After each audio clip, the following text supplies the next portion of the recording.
Hola, en esta ocasión hablaremos un poco sobre cómo fomentar la inteligencia en nuestros hijos, cómo hacer que esa inteligencia con la que ellos ya nacen, la carga genética, la herencia que ya traen ellos en cuanto al manejo de su inteligencia y a las posibilidades que tienen de desarrollo, cómo podemos nosotros en la familia, ¿no? En nuestro sistema de crianza, desarrollarlo de una mejor forma.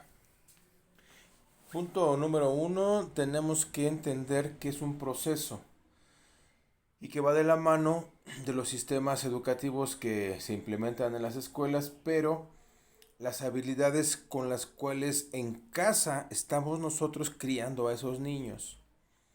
Si yo tengo la capacidad de entender que la inteligencia es un proceso, que se tiene que fomentar ciertas capacidades, se tiene que dar cauce a ciertos impulsos, a ciertas situaciones que el niño ya trae. ¿A qué me refiero? Y eso algunos papás no lo entienden. Un niño va a estar tocando, corriendo, probando, escuchando. ¿Por qué? Porque por medio de los sentidos es como el niño aprende. Y es muy complicado que le digan a un niño que se quede sentado, que se quede quieto, que no se mueva, que no toque, y tiempo después le pidan que el niño sea inteligente, aplicado y saque puro 10 cuando de niño se le impidió el conocimiento. Ahora, no tiene que ver nada con los límites que se tienen que poner con una conducta adecuada y funcional. Nada tiene que ver. ¿Por qué? Porque yo como padre tengo que brindarle al niño esa posibilidad de crecimiento. Tengo que llevarlo o en la casa tengo que ponerle todos los elementos que puedan ayudarlo a desarrollar esas capacidades. El niño tiene que tocar, tiene que probar, tiene que sentir, tiene que escuchar, tiene que experimentar. Es a través de los sentidos. ¿Y qué sucede? Que muchas veces lo reprimimos. Muchas veces nos cansamos porque el niño trae una energía tremenda, ¿no? Ahora, independientemente de esa inteligencia, de esas capacidades motrices, de ese movimiento que tenemos que fomentar, no reprimir, también tiene que ver un poquito también nuestra actitud con respecto a el diálogo que establecemos con nuestros hijos. Todos los niños te van a preguntar por qué, por qué, por qué, por qué, por qué. Y todo lo que tú le digas te lo van a cuestionar. Bueno, hay padres que parece que son no pensamientos en su cabeza, son dogmas. ¿Por qué? Porque tienen fórmulas muy estrechas, muy rígidas. Y el niño viene a preguntar, a preguntar, a preguntar, a preguntar, a cuestionar. Y si yo soy muy rígido en mi estructura de pensamiento y no acepto observaciones o críticas, pues no voy a fomentar mucha inteligencia en los niños. Recuerden ustedes que el diálogo, el discurso, la capacidad de expresar lo que yo pienso también genera habilidades para que la persona pueda incrementar esa inteligencia, porque parte de la inteligencia es la creación de conceptos, pero si tú estás sentado viendo la televisión, en la televisión difícilmente, a menos que sea un programa de literatura, de los cuales la televisión abierta creo que no tiene, tendrá uno o dos, quizás, a menos que sea un programa de historia, al menos que sea un programa de arte, difícilmente habrá conceptos que enaltezcan al ser humano y que el niño pueda hacer un diálogo. Cuando el niño te pregunte, oye papá, ¿qué significa la palabra política?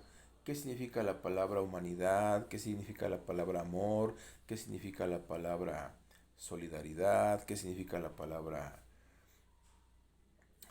república? ¿Qué significa la palabra empatía?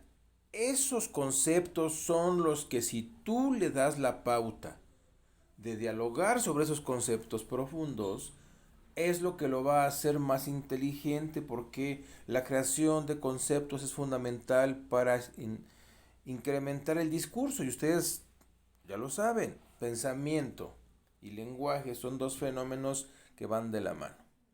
Pero bueno, como tú quieres puntos muy puntuales, punto número 1, deja que el niño gatee, corre, ande en patineta, ande en bicicleta, camine, vea, explore y junto a ti, si tú lo permites, sería maravilloso. Ir a un parque, subirse a un árbol, en fin, hacer de manera sensorial lo más estimulante que puede hacer esta vida para nuestros hijos. Punto número 2, platica con él. Intenta leer con él, intenta ver alguna película que valga la pena con él, intenta ver algún documental que valga la pena con él. ¿Para qué? Para que platiquen, pero hablen sobre conceptos abstractos. El pensamiento concreto es muy infantil, pero en México la mayoría de adultos también lo tienen. Entonces hay que crear conceptos abstractos, es decir, algo que no sea tangible. Oye, papá, ¿qué significa democracia? Bueno, hijo, significa que las personas pueden elegir a sus gobernantes a partir de un proceso electoral y platicas con él. Ahora, ¿no sabes el concepto? Bueno, hay diccionarios, tenemos estos aparatitos que tienen toda la información, ¿no? En el celular encuentras en Google lo que quieras. O incluso los propios libros del niño. Si no tienes otra opción, toma los libros de texto gratuitos o toma los libros que tienes del niño y sobre ese libro te pones a platicar. Toma el cuaderno del niño sobre sus apuntes del día de hoy y te pones a platicar con él. Y punto número 3, acepta que el aprendizaje es un proceso. Los papás quieren que todo sea rápido. No, no, hay niños que tardan. Les cuesta trabajo en ocasiones, pero poco a poco van demostrando lo inteligentes que son. Deseo que encuentres la manera de desarrollar en tus hijos la inteligencia que ya tienen. ¿Qué veo yo aquí en el consultorio? Que los niños son muy inteligentes, pero que van creciendo y tienen que mimetizarse con el medio en el cual se desarrollan y muchas veces no es el medio más adecuado. Pues cuídense mucho, seguiremos trabajando sobre estos temas tan importantes.